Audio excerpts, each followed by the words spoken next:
नमस्कार, आप देख रहे हैं सी न्यूज भारत और मैं हूं ऋषभ सक्सेना। वक्त हो चला है न्यूज बुलेटिन का। इस बुलेटिन में बात करेंगे कुशीनगर की, जहां कलेक्ट्रेट बार एसोसिएशन के नवनिर्वाचित पदाधिकारियों का शपथ ग्रहण समारोह संपन्न हुआ। साथ ही बात करेंगे ललितपुर की, जहां अवैध खनन का कारोबार धड़ल्ले से चल रहा है। आगे बात करेंगे मंडला की, जहां होक फोर्स और नक्सलियों के बीच मुठभेड़ में 2 महिला नक्सली की मौत हो गई।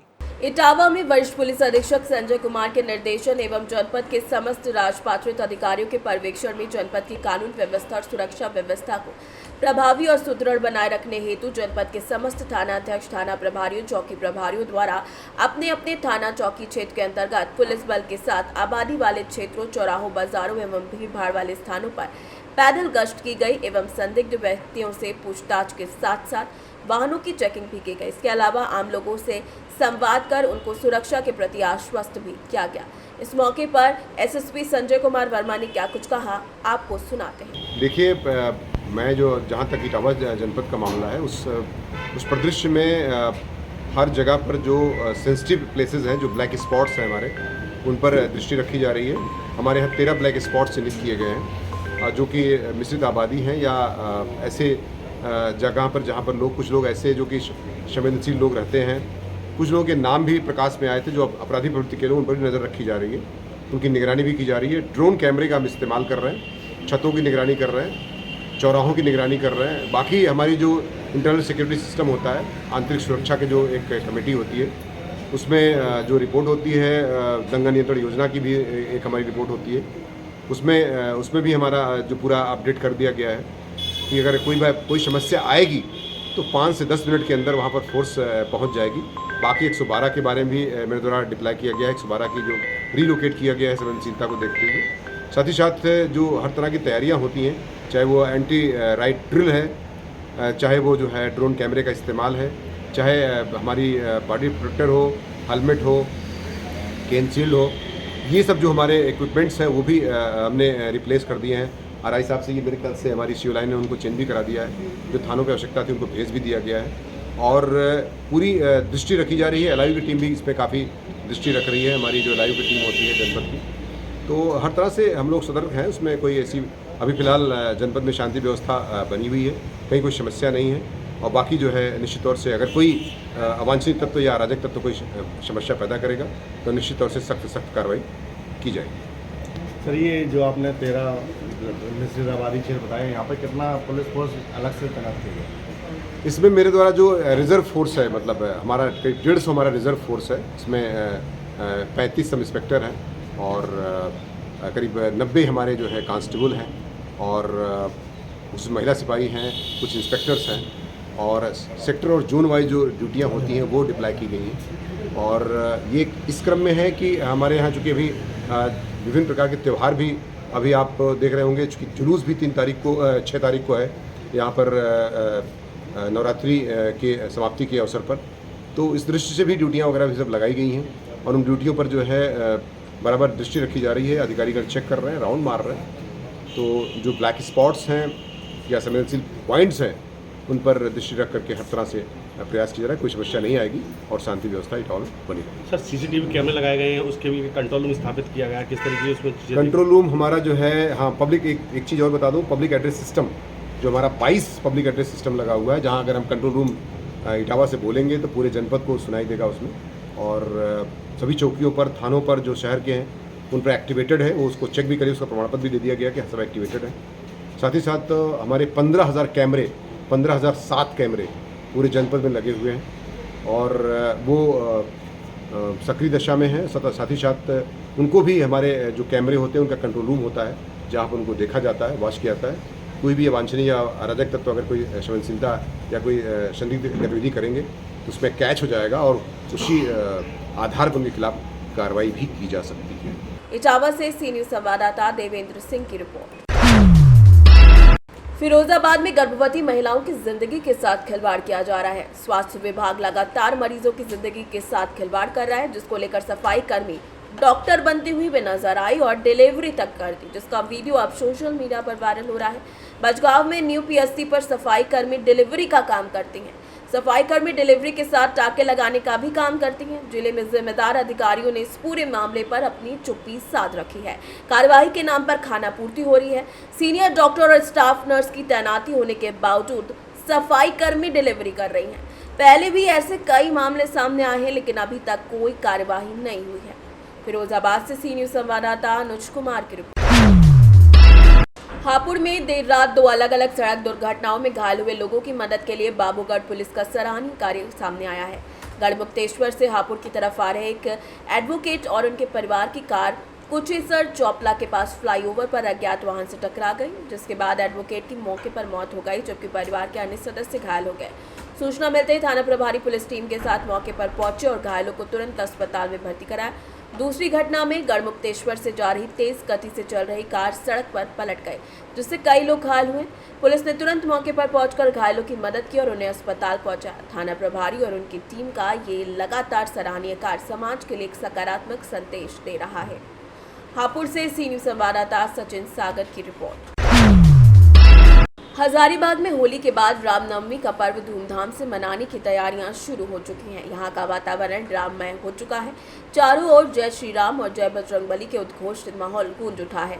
हर साल की तरह रामनवमी महासमिति के अध्यक्ष का चुनाव अखाड़े के अध्यक्ष, सचिव और पूर्व अध्यक्ष मिलकर करते हैं और इस साल के अध्यक्ष बसंत यादव ने महोत्सव को और भव्य बनाने के लिए कई पहले की हैं। उन्होंने बताया कि इस साल भी परंपराओं के साथ नए उत्सवों का समावेश किया जाएगा, जैसे कि सप्तमी तिथि को बड़ा अखाड़ा में अस्त्र शस्त्र परिचालन प्रतियोगिता और 101 बुजुर्गों को सम्मानित किया जाएगा। इस बार हजारीबाग शहर के साथ ग्रामीण क्षेत्रों में भी भगवा पताका के क्षेत्र को सजाया जाएगा। बता दें कि 2023 के अध्यक्ष कुणाल यादव द्वारा शुरू की गई नशा मुक्त रामनवमी के लिए जागरूकता रथ इस बार भी रवाना किया जाएगा। रामनवमी महासमिति के अध्यक्ष ने अपील की कि सभी श्रद्धालुगण निर्भीक होकर शोभा यात्रा का आनंद लें, क्योंकि प्रशासन और विभिन्न समितियों के सहयोग से शोभा यात्रा को सुरक्षित और भयमुक्त बनाने का प्रयास किया जाएगा। इस अवसर पर पूर्व अध्यक्षों को सम्मानित भी किया गया, जिसमें बिगन लाल गुप्ता, राजकुमार यादव, सुनील केशरी, कुणाल यादव, समाजसेवी मनोज गुप्ता और गणमान्य लोग मौजूद रहे। परंपरा का निर्वहन के साथ इस बार नई चीज़ों का इस रामनवमी में हम प्रयास किए हैं, जो इस प्रकार है। सप्तमी का दिन अस्त्र शस्त्र प्रतियोगिता जो प्रत्येक वर्ष की भांति इस वर्ष भी होना है, उसके साथ ही साथ 101 बुजुर्ग को प्रत्येक क्षेत्र से लेकर के शहर तक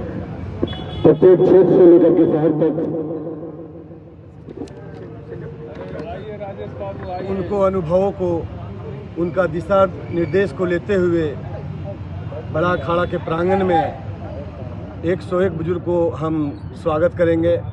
और साथ ही साथ प्रत्येक वर्ष जो होती है चेस्ट और डेड लिफ्टिंग, मुगदर, लाठी का प्रदर्शन, उनके साथ ही साथ एक बच्ची लोग का भी कला का प्रदर्शन होगा लाठी या शस्त्र को लेकर के। और ऐसे बहुत सारा चीज़ है जो मैं बताएंगे, बोल देते हैं 2 मिनट ब्रीफ कर देते हैं। क्या कुछ खास होने वाला है? देखिए, प्रत्येक वर्ष रामनवमी महासमिति का जो चुनाव होता है उसके अध्यक्ष चुने जाते हैं और उसका एक ही मकसद होता है कि रामनवमी को हम अपने परंपरा का निर्वहन करते हुए और इसे भव्य रूप कैसे प्रदान करें। तो इस वर्ष की महासमिति का जो चुनाव हुआ उसमें बसंत यादव जी अध्यक्ष चुने गए हैं और इनके द्वारा जो कार्यक्रम किए जा रहे हैं, जैसे जो परंपरागत रूप से चली आ रही है, इसकी सप्तमी के दिन अस्त्र शस्त्र परिचालन सह कला कौशल प्रदर्शन का जो कार्यक्रम होता है वो तो होगा ही, साथ ही साथ इनके द्वारा 101 बुजुर्गों को सम्मानित किया जाएगा जो रामनवमी में अपनी भागीदारी निभाते आए हैं। वे सभी बुजुर्ग हजारीबाग के विभिन्न क्षेत्रों से, विभिन्न अखाड़ों से है, उनको चुन चुन कर उनको बुलाकर उन्हें सम्मानित करने का काम किया जाएगा। साथ ही इस वर्ष आपको देखने को मिलेगा कि शहर में तो झंडा पताका से भगवा में प्रत्येक वर्ष होता आया है, इस बार ग्रामीण क्षेत्र में भी झंडा और पताका लगाया जा रहा है ताकि पूरा हजारीबाग भगवामय हो सके। इसके साथ साथ हमारे महासमिति अध्यक्ष का यह प्रयास है कि वे प्रशासन और विभिन्न समितियों के मदद से इस बार भय मुक्त शोभा यात्रा का संचालन कर सके, ताकि सुदूरवर्ती ग्रामीण क्षेत्रों से जो माताएं बहनें जुलूस देखने के लिए आती हैं उन्हें कोई परेशानी का सामना न करना पड़े। पेयजल की व्यवस्था, शौचालय की व्यवस्था, अल्पाहार की व्यवस्था के साथ साथ उनकी सुरक्षा का भी पूरा ध्यान रखा जाएगा। हजारीबाग से सी न्यूज संवाददाता परमानंद कुमार राणा की रिपोर्ट। हाटा में कलेक्ट्रेट बार एसोसिएशन हाटा के नवनिर्वाचित पदाधिकारियों का शपथ ग्रहण समारोह बुधवार को तहसील सभागार में संपन्न हुआ। इस अवसर पर मुख्य अतिथि हाटा विधायक मोहन वर्मा और विशिष्ट अतिथि तहसीलदार नरेंद्र राम मौजूद रहे। समारोह में नवनिर्वाचित अध्यक्ष राजेंद्र त्रिपाठी, महामंत्री आशुतोष कुमार मिश्रा, वरिष्ठ उपाध्यक्ष मुस्तफा खान, उपाध्यक्ष अभयनंदन सिंह एवं त्रिपुरारी पासवान, कोषाध्यक्ष नन्ही सिंह समेत कई लोग वहां मौजूद रहे और गोपनीयता की शपथ ग्रहण की। शपथ ग्रहण का दायित्व रविंद्र प्रताप मिश्रा ने निभाया। बता दें कि जबकि कार्यक्रम का संचालन शैलेंद्र उपाध्याय ने किया है। इस दौरान अधिवक्ताओं ने बार चैम्बर निर्माण की मांग प्रमुखता से रखी, जिस पर विधायक मोहन वर्मा ने शीघ्र कार्यवाही का आश्वासन दिया है। कार्यक्रम में श्री प्रकाश पांडे, योगेंद्र त्रिपाठी, अनिल कुमार सिंह, धर्मेंद्र कुमार, रमाशंकर तिवारी, जयप्रकाश नारायण पांडे, जितेंद्र यादव, अमर शंकर लाल समेत कई लोग उपस्थित रहे। कुशीनगर से सी न्यूज संवाददाता सत्यनारायण चौरसिया की रिपोर्ट। ललितपुर के जिला मेडिकल कॉलेज में मरीज और मरीज के अटेंडर को मिलना चाहिए मानक के अनुसार भोजन, लेकिन नहीं मिल रहा है क्योंकि मेडिकल कॉलेज में मरीज और अटेंडर को भोजन मरीज और अटेंडर के बीच में दे रहे हैं सिर्फ एक ही व्यक्ति को भोजन, जो मानक को ताक पर रखकर दिया जा रहा है। बड़ा गोलमाल जिला मेडिकल कॉलेज में चल रहा है। मरीज को भोजन खिलवाने के नाम पर यहाँ पर 100 ग्राम सलाद मिल रही है, चंद टुकड़े मूली गाजर के। क्या होगी कार्रवाई? कंपनी और कंपनी के कर्मचारियों पर ये बड़ा सवाल उठ रहा है। क्या नाम है आपका? अच्छा, यहाँ पे जब आप भोजन मिलता है तो क्या मरीजों को मिलता है कि मरीज के साथ आने वाले लोगों को मिलता है? ले जा रही है। मरीज के लिए ले जा रहे हैं। कितने से भर्ती है आपको मरीज? नहीं, कितने दिन से भर्ती है? 10 दिन हो गया। 10 दिन में मरीज के साथ वाले को मिला है क्या भोजन? ललितपुर से सीनियर संवाददाता विकास सोनी की रिपोर्ट। ललितपुर के ग्राम घटवार में प्राइमरी स्कूल के बगल में अवैध खनन चल रहा है जोरों पर, जहां खनन माफियाओं में कोई खौफ नहीं है। बता दें कि कई फुट गहरे गड्ढे तक कर दिए गए, बेशकीमती मिट्टी भी बेच दी गई है। अब देखने वाली बात यह होगी कि प्रशासन सहित खनन विभाग के अधिकारी इस पर क्या कदम उठाते हैं।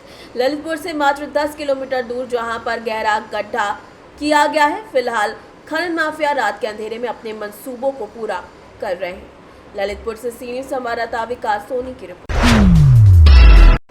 मंडला से 50 किलोमीटर बिछिया थाना अंतर्गत ग्राम मुनि दादर गहेरिए दादर के जंगलों में सुबह फोर्स और नक्सलियों के बीच में मुठभेड़ हो गई। बता दें कि नक्सली महिला की मौत भी हुई है। मंडला एसपी रजत सकलेजा ने घटना की पुष्टि करते हुए मुठभेड़ में मारी गई महिला, जिसका नाम प्रतिमा और ममता बताया गया है, ये दोनों नक्सली महिलाएं सुकमा गलचोहरी छत्तीसगढ़ की हैं। इनके ऊपर 14 लाख का इनाम भी घोषित था। मंडला पुलिस को एक बड़ी सफलता मिली है और प्रदेश के मुख्यमंत्री डॉक्टर मोहन यादव ने भी मंडला पुलिस की सराहना की है। मंडला से सीनियर संवाददाता संतोष नंदा की रिपोर्ट। इस बुलेटिन में फिलहाल इतना ही। देश और दुनिया की तमाम खबरों के लिए आप देखते रहिए सी न्यूज भारत।